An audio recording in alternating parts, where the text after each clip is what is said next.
A crowded hospital waiting room, the smell of antiseptic heavy in the air, and a young boy clutching his father's worn-out jacket. His shoes were scuffed, his hair messy, but his eyes locked on a woman walking briskly past in a tailored suit and heels that clicked against the floor.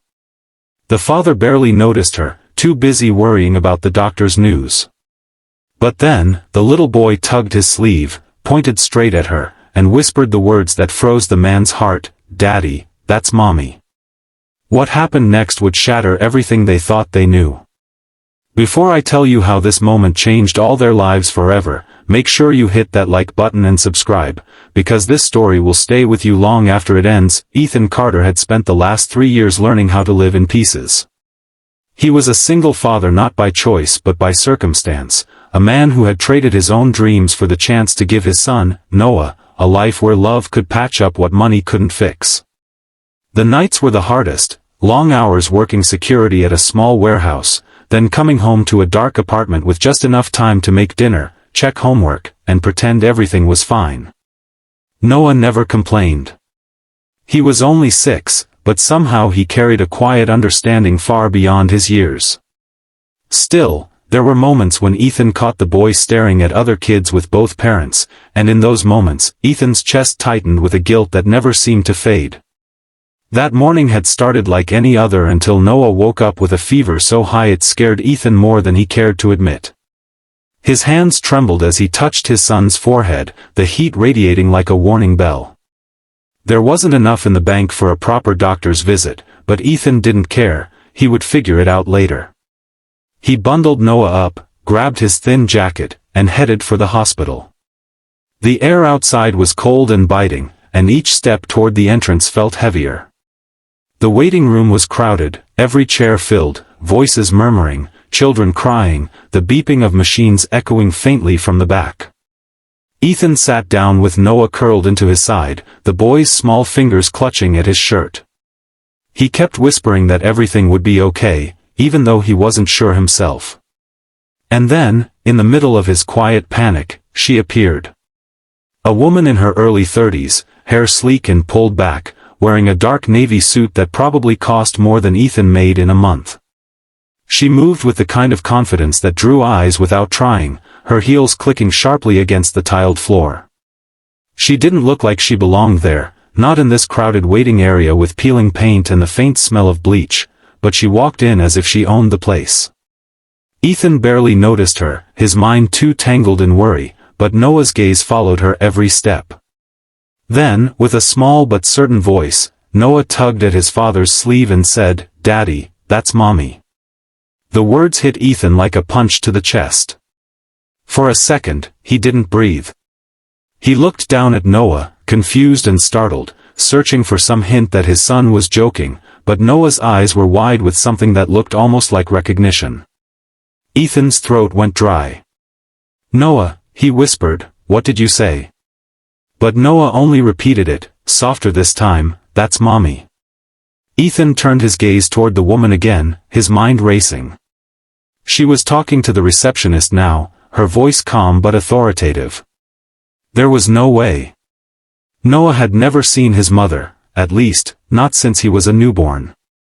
She had walked out before his first birthday, leaving Ethan with nothing but a short note and a bag of baby clothes. And yet here his son was, claiming with absolute certainty that this stranger was the woman they'd lost years ago. Ethan's pulse thundered in his ears. He told himself it was impossible, that Noah was just sick and confused, maybe mistaking her for someone from school or TV. But then, the woman turned her head slightly, and for the first time, Ethan caught her full face. His stomach dropped. The jawline, the eyes, sharper now but unmistakably familiar, pulled at something deep inside him. Memories flashed like lightning, a younger version of her laughing in the sun, holding Noah as a baby, whispering promises that she never kept. His hands clenched. Before he could think of what to do, a nurse called Noah's name, breaking the moment. Ethan lifted his son in his arms and followed the nurse, but the woman's image burned in his mind like a photograph he couldn't tear up. Inside the small exam room, the doctor checked Noah's temperature and ordered some tests. Ethan tried to focus on the doctor's words, but his mind was drifting back to the waiting room. Why was she here? What had brought her into this hospital, in this city, after all these years? Was it really her, or just a cruel trick of resemblance? He told himself it didn't matter. She had chosen to leave. He had built his life without her. But deep down, he knew that if it truly was her, then nothing would ever be simple again. When they stepped out after the exam, Ethan scanned the waiting area almost against his will. She was still there, now seated in the corner, speaking into her phone. Her posture was straight, her expression composed, but there was something in her eyes, something restless, as if she were carrying a storm inside. Then Noah did something Ethan didn't expect. He wriggled out of his father's arms, walked straight toward her, and stopped just a few feet away.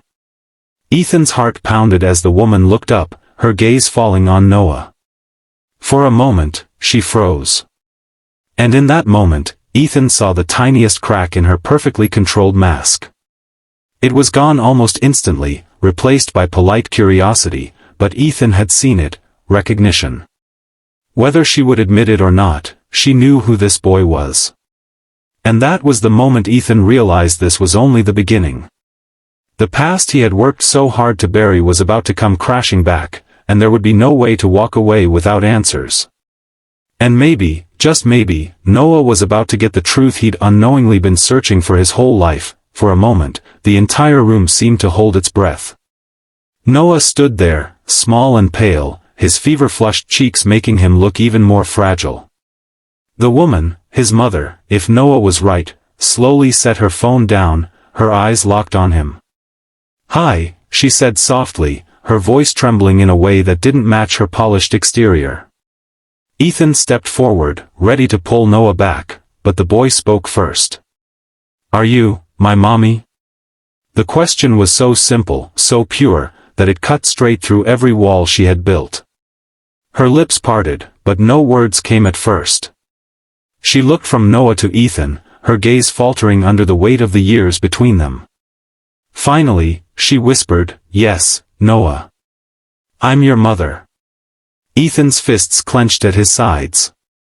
"You don't get to just say that," he muttered, the anger he'd buried for years bubbling to the surface. But Noah turned to him, confusion in his eyes. "Daddy, why didn't you tell me?" Ethan swallowed hard. "Because she left us, Noah. She walked away." The woman flinched as if struck. "I didn't walk away without a reason," she said, her voice breaking. "I was 20, broke, and drowning. I thought you'd both be better without me." Tears welled in Noah's eyes as he looked between them. The woman reached out, but hesitated. "I'm not asking for forgiveness," she said, "but I want a chance to be in his life. Even if I have to earn it." Ethan's jaw tightened. He didn't trust her, but he couldn't ignore the way Noah was staring at her, as if seeing something he'd been missing his whole life. And in that quiet, fragile moment, Ethan realized this wasn't the end of their story. It was only the beginning. If this moment touched your heart, don't forget to like this video and subscribe for more stories that will stay with you forever.